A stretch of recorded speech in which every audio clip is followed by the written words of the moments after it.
Hello dear students, I am doctor Mukesh Goyal. I hope कि आप बहुत अच्छे हैं। और फ्रेंड्स, आज हम यूजीसी नेट जेआरएफ के बारे में सारी बातें जानेंगे। सारी बातें का मतलब इनका डिफरेंस के बारे में जानेंगे, इसकी एलिजिबिलिटी के बारे में जानेंगे, इनकी कैटेगरीज के बारे में सारी बात करेंगे। तो बहुत रिलैक्स होके, जो बिल्कुल पहली बार भी चीजों को दे रहा है कि मैं नेट जेआरएफ की तैयारी करूं, ये सोच भी रहा है, तो उसके लिए बहुत जबरदस्त है। या कोई पहले से दे रहा है, उसके डाउट है, वो सारे क्लियर होने वाले हैं आज। तो सबसे पहले अगर हम बात करें यहाँ पे यूजीसी नेट जेआरएफ, नेट का मतलब आपको पता है क्या है? नेशनल एलिजिबिलिटी टेस्ट है। क्या है? नेशनल एलिजिबिलिटी टेस्ट है। नेशनल एलिजिबिलिटी टेस्ट है ये। और अगर हम बात करें जेआरएफ का, तो जेआरएफ है जूनियर रिसर्च फेलोशिप। क्या है? Junior research fellowship. ठीक है, इन दोनों में डिफरेंस क्या है आपको बता दूं। देखो, जो टॉपर होते हैं ना, जैसे यूजीसी ये कहता है लगभग टॉप 1% को हम क्या देते हैं? जेआरएफ देते हैं। ये रेशो डिफरेंस भी हो जाता है, बहुत कम भी आ जाता है, लेकिन अप्रोक्स टॉप 1% को सब्जेक्ट वाइज होता है ये जेआरएफ मिलता है। और लगभग 4% को क्या मिलता है? नेट मिलता है। यानी कि किसी एग्जाम में मान लेते हैं किसी सब्जेक्ट में 100 स्टूडेंट बैठे, है ना, एक अप्रोक्स है ना, एकदम एग्जैक्ट नहीं है, ऐसा लिखते हैं। तो यूं मान लेते हैं कि 100 में से अगर 4 बच्चों का बेसिकली क्या हो रहा है? नेट हो रहा है, तो एक बच्चे का जेआरएफ होता है। ये basically percent two percent very कर जाता है, सब्जेक्ट टू सब्जेक्ट कई बार वेरी भी करता है ये रेशो। अप्रोक्स ये रहता है। देखो, इसमें डिफरेंस ये है, अगर आपका नेट क्वालिफाई हो गया है ना, तो नेट क्वालिफाई होने के बाद आप इलिजिबल हो गए कहीं भी कॉलेज में पढ़ाने के लिए। इलिजिबिलिटी आपने क्लियर कर ली है, ठीक है। और जेआरएफ में यहाँ क्या है, बेसिकली अगर आपका जेआरएफ होता है तो सीधी सीधी बात है, आपका नेट तो क्वालिफाई है ही है क्योंकि टॉपर है आप, और उसके बाद आपको जेआरएफ यानी कि रिसर्च के लिए फेलोशिप और मिलती है। वो मैक्सिमम कितने टाइम के लिए मिलती है? 5 ईयर्स के लिए मिलती है। और वो कब मिलेगी? जब आप पीएचडी में एडमिशन ले लोगे। कहाँ? पीएचडी में एडमिशन ले लोगे तभी मिलेगी, ठीक है। तो ये रिसर्च की फेलोशिप है, आपको छात्रवृत्ति के तौर पे मिलती है। अगर बात करें तो अभी अगर 2 साल तो मिलता है जेआरएफ, ये अब ध्यान से सोचना, है ना, जेआरएफ मिलता है। और 3 साल मिलता है आपको एसआरएफ, है ना। आपने जो काम किया है ना, वो 2 साल के बाद आपका पूरा का पूरा एक इंटरव्यू होता है कि आपने कैसे किया, काम कितना किया, आपने अपनी पीएचडी के कितने ऑब्जेक्टिव्स है वो क्लियर कर लिए। अकॉर्डिंग टू दैट आपका एसआरएफ लगता है। SRF is senior research fellowship. आपको एक बात क्लियर कर देता हूं, मैक्सिमम जो आपकी स्कॉलरशिप है वो 5 साल मिलती है। मान लेते हैं आपने अपनी थीसिस सबमिट पहले करा दी, पीएचडी का काम पहले कर दिया, 5 साल से पहले 3 साल में कर दिया, तो आपका थीसिस सबमिट हो गया, उसके बाद आपकी स्कॉलरशिप नहीं आएगी। यानी मैक्सिमम 5 साल है। यूं नहीं कि मैंने थीसिस 7 साल में कराई तो भी नहीं मिलेगी, और 3 साल में करा दिया तो 3 साल में ही बंद हो जाएगी। मैक्सिमम 5 साल के लिए है। 2 साल तो मिलता है जेआरएफ। अगर हम बेसिकली बात करते हैं तो जेआरएफ लगभग 30,000 मान लीजिए, 30,000 पर मंथ। और एचआरए भी होता है। अब कहाँ से कर रहे हैं ये डिपेंड करता है। जैसे अगर 10% एचआरए भी है, 20% एचआरए भी है। और नेक्स्ट 3 ईयर जो एसआरएफ मिलता है वो 40,000 के लगभग है, और प्लस आपको फिर क्या हो गया? एचआरए हो गया। तो काफी अच्छा अमाउंट आपको मिल जाता है। देखिए 5 साल में, है ना, 20 लाख से ऊपर अमाउंट मिल जाती है। इससे बढ़िया और क्या मोटिवेशन चाहिए? लेकिन इसके लिए आपको पढ़ाई और मेहनत करनी पड़ेगी, ठीक है। अब अगर हम फॉर्म भरते हैं तो आपको, जब भी आप फॉर्म अप्लाई करते हो, या जो बच्चा पहली बार अप्लाई करेगा, ये कोर्स के बारे में लास्ट में बात करूंगा, ठीक है। जो बच्चा पहली बार अप्लाई करेगा या पहले कर चुका है, वो फॉर्म भरते टाइम 3 कैटेगरी देखता है। एक आती है कैटेगरी 1, इसमें क्या डिफरेंस है, कौन कौन अप्लाई कर सकता है, ये भी बात करेंगे। एक आती है कैटेगरी 2 और एक है कैटेगरी 3, ठीक है ना। ये 3 कैटेगरी में फॉर्म भरे जाते हैं। अब आप जब भी फॉर्म भरोगे तो आपको कैटेगरी पूछेगा। कैटेगरी 1 किस किस के लिए है? कैटेगरी 1 का मतलब है आप तीनों चीजों के लिए अप्लाई कर रहे हो। आप जेआरएफ के लिए भी अप्लाई कर रहे हो, प्लस नेट के लिए भी अप्लाई कर रहे हो, और प्लस आप पीएचडी के लिए भी अप्लाई कर रहे हो। अगर आपने कैटेगरी 1 में किया है तो, अगर आप कैटेगरी 2 में अप्लाई कर रहे हो, इट मीन्स आप नेट और पीएचडी के लिए अप्लाई कर रहे हो। अगर आप कैटेगरी 3 में अप्लाई कर रहे हो तो आप पीएचडी ओनली के लिए अप्लाई कर रहे हो, ठीक है ना। ये आपको ध्यान रखना है। तो सर कौन कौन है इसको जो किस किस कैटेगरी में कर सकता है? अगर मैं बात करूं कैटेगरी 1 में, क्या है? जेआरएफ, नेट और पीएचडी आप तीनों के लिए अप्लाई कर रहे हो। इसके लिए एलिजिबिलिटी क्या है, कौन कर सकता है? तो सबसे बड़ा एक यहाँ एलिजिबिलिटी एज फैक्टर आता है, क्योंकि जेआरएफ आ गया। तो अगर कोई जनरल बॉय है ना, जनरल बॉय है, जनरल बॉय है यानी कि मेल है, तो उसकी जो मैक्सिमम जेआरएफ की एज है, जेआरएफ की, वो 30 ईयर है। मैं किसकी बात कर रहा हूँ? जनरल बॉय की बात कर रहा हूँ। और उसकी जेआरएफ की अपर एज कितनी है? 30 ईयर है। अगर किसी कैटेगरी में आता है ना, तो 5 ईयर का रिलैक्सेशन है, 5 ईयर का रिलैक्सेशन है, यानी कि 35 ईयर्स हो गई। और यहां मैंने बॉय की बात की, लेकिन मेल की बात किया, लेकिन जितने भी फीमेल कैंडिडेट हैं, है ना, गर्ल्स हैं, फीमेल कैंडिडेट हैं, वो किसी भी कैटेगरी से हो, कोई भी कैटेगरी से हो, उनका जो अपर एज है जेआरएफ के लिए वो 35 ईयर्स है। कितना है? 35 ईयर्स है। ये आपको ध्यान रखना है। और आपको मिनिमम जो मार्क्स रिक्वायर्ड है आपकी मास्टर्स में, वो अगर आप कैटेगरी में नहीं आते हैं, जनरल कैटेगरी में है, तो 55% होना चाहिए विदाउट एनी राउंडिंग ऑफ, यानी कि ऐसा नहीं कि 54 पॉइंट समथिंग, 55% होना चाहिए। अगर आप कैटेगरी में आते हैं तो आपको 5% का रिलैक्सेशन और 50% होना चाहिए। तो यहाँ पे बेसिकली फर्स्ट कैटेगरी में एक तो उम्र का आता है। अगर किसी फीमेल का उम्र 35 ईयर से ऊपर हो गया है तो वो कैटेगरी 1 में नहीं अप्लाई कर सकता, क्योंकि वो जेआरएफ की चीज को क्रॉस कर चुका है। या जनरल बॉय है और उसका उम्र 30 साल से ज्यादा हो चुका है, तो वो भी कैटेगरी 1 में अप्लाई नहीं कर पाएगा, क्योंकि जेआरएफ एलिमिनेट हो जाता है। कारण क्या है? जेआरएफ देखो, जो इलिजिबिलिटी, मार्क्स की इलिजिबिलिटी है, वो तो हर जगह ही है। वो तो कैटेगरी 2 में भी है, कैटेगरी 3 में भी है कि 55% और 50% का। लेकिन उम्र की बात है, एज की बात है, वो जेआरएफ में ही है कि जनरल बॉय की मैक्सिमम 30 ईयर होना चाहिए, और फीमेल कोई भी कैटेगरी से हो 35 होना चाहिए। और अदर जो कैटेगरी से आते हैं, एससी, बीसी और एसटी में, उनको भी 5 साल का रिलैक्सेशन है। तो कैटेगरी 1 में कौन कौन अप्लाई कर सकता है, ये आप बात समझ चुके हैं। कैटेगरी 1 में कौन कौन अप्लाई कर सकता है। अब बात करते हैं कैटेगरी 2 के बारे में। कैटेगरी 2 है नेट और पीएचडी के लिए।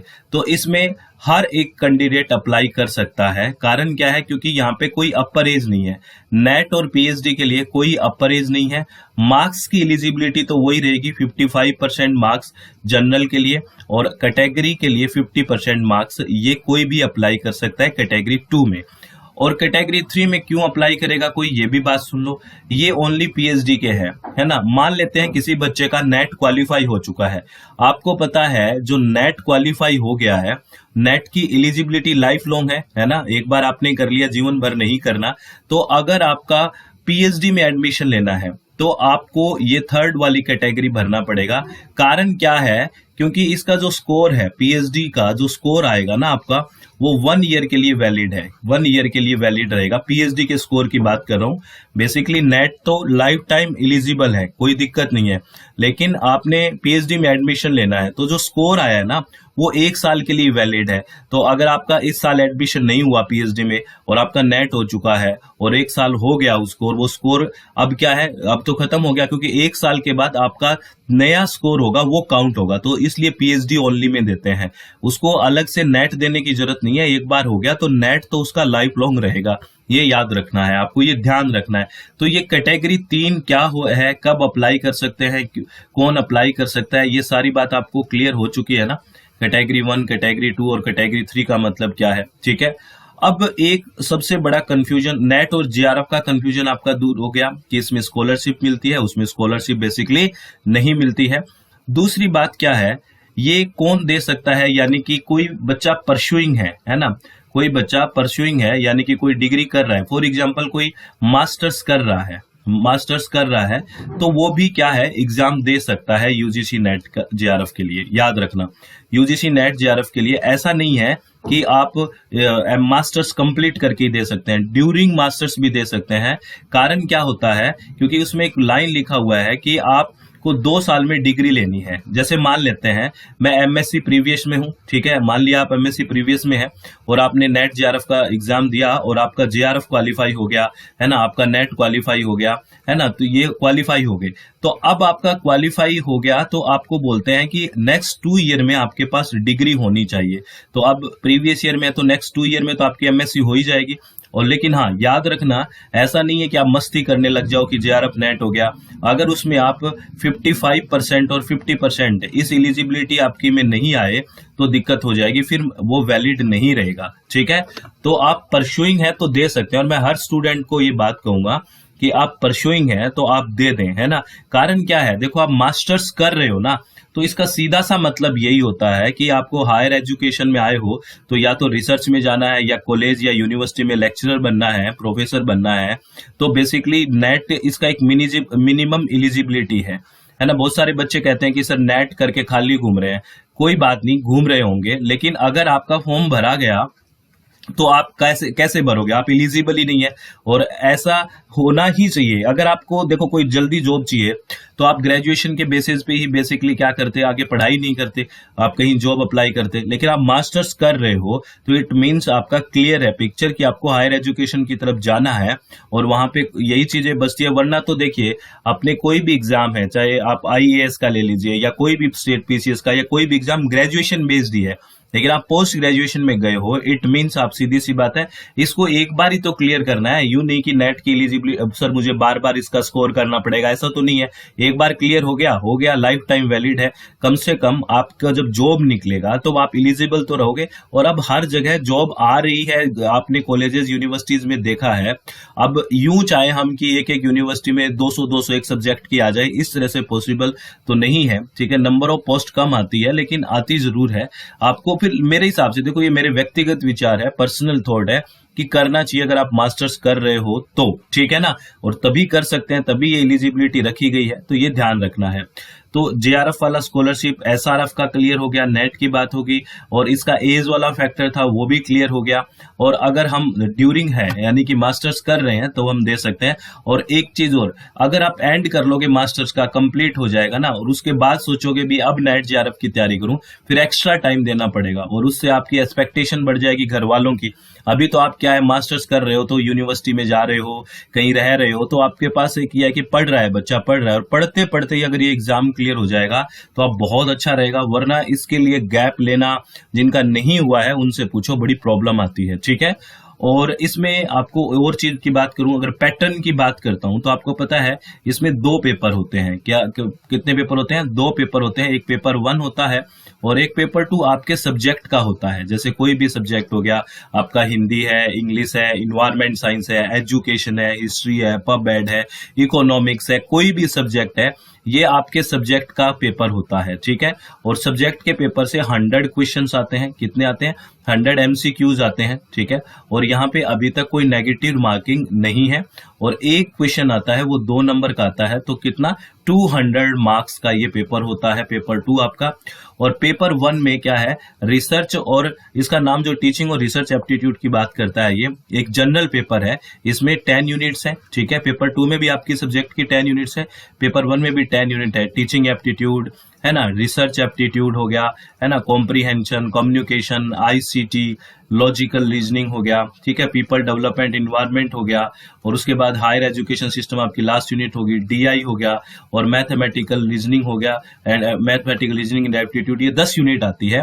और इन 10 यूनिट से कितने क्वेश्चन आते हैं? 50 क्वेश्चन आते हैं, और एक क्वेश्चन 2 नंबर का है, यानी कि 100 मार्क्स का ये होता है। यानी टोटल आपका जो पेपर होता है यूजीसी नेट जेआरएफ का, ये 100 + 200 यानी कि 300 का पेपर होता है कंप्लीट, ठीक है। और इन दोनों से मिला के कट ऑफ बनती है, ये ध्यान रखना। बहुत सारे बच्चों को कंफ्यूजन रहता है कि सर ये क्वालिफाई, ये नहीं, दोनों को मिला के कट ऑफ बनती है। और इनको दोनों पेपर को आपको हैंडल करने के लिए, सोल्व करने के लिए 3 हार्स मिलते हैं। बीच में किसी भी तरह का कोई गैप नहीं होता है। टोटल 3 हार्स आपको मिलेंगे, 3 घंटे, कोई बीच में गैप नहीं होगा। तो आपको 180 मिनट में दोनों पेपर करने हैं, चाहे पहले पेपर 2 कर लो, पेपर 1 कर लो, कोई इश्यू नहीं है। तो टोटल आपको 3 हार्स मिलेंगे। अब आपको अगर तैयारी करनी हो ना, तो आपको एक चीज ध्यान रखनी है। अब जिस भी सब्जेक्ट के स्टूडेंट है, आपको उसकी पिछली कम से कम 4-5 साल की कट ऑफ पता होनी चाहिए कि कितनी जाती है। तो अब आप मान के चलो ना, जो मैंने पैटर्न देखा है, लगभग 200 नंबर में मैक्सिमम स्टूडेंट्स का जेआरएफ हो जाता है। मैक्सिमम सब्जेक्ट्स में अगर मैं बात करूं, सारे सब्जेक्ट्स की बात नहीं कर रहा, मैक्सिमम सब्जेक्ट्स की बात कर रहा हूं। यानी कि अगर हमारे 300 में से 70% नंबर आ जाते हैं, यानी कि 210 नंबर आ गए, तो आप यूं सोचिए आपका जेआरएफ पक्का है। लगभग सारे सब्जेक्ट की इतनी कट ऑफ मैक्सिमम जाती है। कुछ एक आधा सब्जेक्ट अगर एक्सेप्शन है उसकी मैं बात करूंगा, लेकिन नीचे के कुछ ऐसे हैं जिनकी 180, 190, 170 भी जाती है जीआरएफ के लिए, ठीक है ना। जैसे पिछली बार इन्वायरमेंटल साइंस की जीआरएफ की जनरल की कट ऑफ 190 नंबर गई थी। तो ऐसा है, तो आप 300 में से आपको 210 नंबर का एक टारगेट भी बना के चलते हैं हम, तो 70% मार्क्स लेके आने हैं, आप ये सोचिए। और बहुत आराम से आ सकते हैं। आपको पता है कि इस एग्जाम का पैटर्न है कि एक तो ये जून में होता है और एक दिसंबर में होता है, ठीक है ना। तो अब जो एग्जाम होगा वो दिसंबर में होगा। तो दिसंबर में एग्जाम के लिए आपको 6 महीने हैं लगभग, मोटा मोटी आपके पास जुलाई, अगस्त, सितंबर, अक्टूबर, नवंबर, दिसंबर, लगभग 6 महीने हैं। और 6 महीने की तैयारी लगती है अगर दोनों पेपर को ढंग से तैयार करना है, क्योंकि आपको पेपर 1 में भी 10 यूनिट्स करनी है और पेपर 2 में भी 10 यूनिट्स करनी है। तो ढंग से अगर तैयार करना है, बढ़िया से थ्योरी के साथ साथ प्रीवियस ईयर क्वेश्चन के साथ डिस्कस करोगे, तभी अच्छे से सिलेक्शन होगा। ये नहीं कि थ्योरी पढ़ ली, पीवाईक्यू नहीं करे, ये भी नहीं कि सिर्फ पीवाईक्यू कर लिया, थ्योरी नहीं करी, ये काम नहीं बनेगा। इन दोनों को अच्छे से कंसेप्ट, नए नए कंसेप्ट आते हैं, जब तक हम कॉम्बो नहीं पढ़ेंगे, थ्योरी के साथ प्रीवियस ईयर क्वेश्चन का डिस्कशन नहीं होगा, तब तक नई चीजें निकल के नहीं आएगी। हर ऑप्शन पे हिट करना पड़ेगा, हर ऑप्शन को बहुत बेहतरी से पढ़ना पड़ेगा। तो इसलिए हमें 6 मंथ का टारगेट रख के तैयारी करनी चाहिए। अब बहुत सारे स्टूडेंट्स क्या है, रिजल्ट का वेट करेंगे, रिजल्ट के बाद उनका और दिमाग चलेगा, अभी देख लेते हैं, फॉर्म का वेट करते हैं, ये वो। तो अब क्या है, फिर कंपटीशन में आप बाहर हो जाते हैं। आपको पता होता है जब पेपर दे के आ गए हो कि आपका सिलेक्शन होगा कि नहीं होगा, ये सब बात आपको पता है। तो उसी अकॉर्डिंग आप नेक्स्ट एक डिसीजन लीजिए, उसी के अकॉर्डिंग तैयारी कीजिए कि आपको क्या लग रहा है, आपकी तैयारी कितना आप कट ऑफ के आसपास हो कि नहीं हो। फालतू में टाइम वेस्ट करने की जरूरत नहीं है, और इसीलिए इतना गैप दिया गया। 6 महीने की तैयारी तो चाहिए ही चाहिए। तो इनको आप ऐसे संभल के हर चीज को स्टेप बाय स्टेप करना है। 10 यूनिट है ना, आपको सबसे पहला काम क्या करना है, जो अगर आपको वीडियो ये ठीक लग रही है, आपको लग रहा है कि अच्छा है हमारे लिए, तो मेरी एक रिक्वेस्ट है कि सिलेबस है ना, चाहे पेपर 1 का सिलेबस और पेपर 2 का हो, आपको दोनों का सिलेबस याद होना चाहिए। इसकी 10 यूनिट्स आपको अच्छे से याद होनी चाहिए कि इस 10 यूनिट्स कौन कौन सी हैं, इन 10 यूनिट में कौन कौन से टॉपिक्स हैं। ऐसे ही पेपर 2 की 10 यूनिट्स हैं, ये सिलेबस आपको पता होना चाहिए कि ये कौन कौन सी यूनिट है, यूनिट के क्या नाम है, इनके अंदर क्या टॉपिक्स है। क्योंकि किसी एम पे पहुंचना है तो पहले उस रास्ते को तो देखना पड़ेगा ना, मंजिल में जाने से पहले। तो पहले ये सारी चीजें देखिए, प्रीवियस ईयर की कट ऑफ देखिए 4-5 साल की कि क्या कट ऑफ रही है, किस तरह से ऑथेंटिक स्टडी मटेरियल, क्योंकि रिसोर्स की अवेलेबिलिटी बहुत ज्यादा है, ये भी पढ़ा रहा है, वो भी पढ़ा रहा है, यहां भी देख लूं, वहां भी देख लूं। तो आपको एग्जाम ओरिएंटेड रिसोर्स की अवेलेबिलिटी देखनी है कि कौन है जो एग्जाम के अकॉर्डिंग बात कर रहा है। और ये कब आपको पता कैसे चलेगा, जैसे ही आप प्रीवियस ईयर क्वेश्चंस देखोगे और आप मैच करोगे कि कौन किस लेवल की बात कर रहा है, तब आपको एक आइडिया लग सकता है, ठीक है। तो बेहतरी से तैयारी कीजिए। अगर आपको अच्छा लग रहा है तो मैक्सिमम आप कमेंट करके बताइए कि अच्छा लगा, इस तरह की इंफॉर्मेशन आपको चाहिए, लाइक कर दीजिए अगर ठीक लगा है तो एथिकली। और आपको कोई और डाउट है इसमें कि हमें ये भी जानना है, ये इंफॉर्मेशन हमें नहीं पता है, तो आप बता दीजिए। और एक हाँ, ये दोनों मीडियम में पेपर होता है, हिंदी और इंग्लिश में, लेकिन इन्वायरमेंट साइंस का पेपर ओनली इंग्लिश में होता है, ये ध्यान रखना है ना, इन्वायरमेंट साइंस का। तो अब मैं अगर बात करता हूं कि हमारे ना batch start, foundation batch start हो चुके हैं, है ना, जुलाई 15 से, है ना, 15 जुलाई से लाइव सेशन आ रहे हैं हम, और आपके डाउट सेशन आते रहेंगे। एक साथ आपको 10 की 10 यूनिट्स मिलेगी, है ना, और थ्योरी के साथ साथ प्रीवियस ईयर का प्रॉपर डिस्कशन होगा।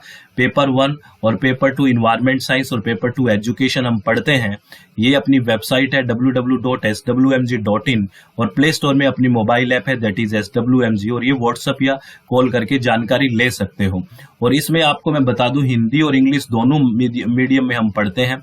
आपको स्टडी मटेरियल भी कहीं से लेने की जरूरत नहीं है, स्टडी मटेरियल भी बाय कोरियर आपके पास घर पे आएगा, अलग से स्टडी मटेरियल लेने की जरूरत भी नहीं है। जिस मीडियम के आप स्टूडेंट हो उस मीडियम का आप बता दीजिए कि उसमें भर दीजिए कि मैं इस मीडियम का स्टूडेंट हूँ, व्हाट्सएप करके बताइए, उसी मीडियम का आपके पास क्या आएगा, स्टडी मटेरियल आ जाएगा, ठीक है। तो बढ़िया से तैयारी करें, अभी से करें, आराम से रिलैक्स होके सोचें कि वास्तव में मेरा एग्जाम कैसा हुआ है। फालतू में टाइम वेस्ट करने से अच्छा है कि उस पर लगन से तैयारी करें, ठीक है। और एक बात मैं आपको हमेशा बोलता हूं कि अपना चित्त को शांत रखें, खुश रहें, किसी भी तरह की टेंशन नहीं लेनी है, बढ़िया से अपने चित्त को क्या रखना है, शांत रखना है। चित्त शांत रखें और शांति से चीजों को देखें कि क्या चीजें हुई है, क्या खराब हुआ है मुझसे, वो आगे नहीं होना चाहिए। मैं फर्स्ट टाइम दे रहा हूं तो किस तरह से मुझे तैयारी करनी चाहिए। अगर फिर भी कोई डाउट आता है तो मुझे आप पूछिए, हम डिस्कस करेंगे। लेकिन बढ़िया से एकदम कंफर्टली तैयारी करनी है, लेकिन हाँ कंफर्ट जोन को छोड़ते हुए। ऐसे नहीं कि आलस में जीवन नहीं बिताना है, काम शुरू से ही करना है, तभी काम बनेगा। तो ऑल द वेरी बेस्ट, बहुत बहुत धन्यवाद, thank you, thanks all friends, take care, be happy, बहुत बहुत धन्यवाद।